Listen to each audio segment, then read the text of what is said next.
வணக்கம் உறவுகளே. தினமும் ஒரு நல்ல விஷயம் பகவத்கீதையிலேருந்து தெரிஞ்சுக்குவோம். இன்னைக்கு நம்ம கிருஷ்ணர் சொன்னதுலேருந்து எதை தெரிஞ்சுக்க போகிறோம்னா, ஒரு நாள் அர்ஜுனன் தனது போருக்கு செல்வதன் மூலம் குழப்பத்தில் விழுந்தார்.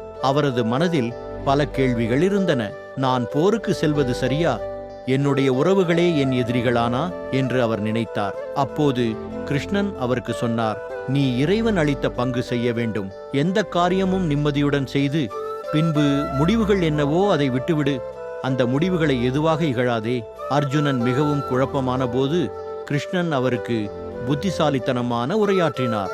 உங்கள் வாழ்க்கையில் ஏற்படும் எந்த துன்பமும் தற்காலிகமே. உன் பணி சிறந்தது, அதை பூர்த்தி செய். அது நீ வாழ்க்கையில் உயர்வை பெற உதவும். இந்த வார்த்தைகள் அர்ஜுனன் மனதில் ஒரு வெளிச்சத்தை பிரகாசித்தது. அவர் போருக்கு தயாராகி இறுதியில் வெற்றி பெற்றார். இதை போல நல்ல விஷயங்களை செய்தல் என்றும் நன்மையே. ஓம் நம சிவாய, ஓம் நமோ நாராயணாய.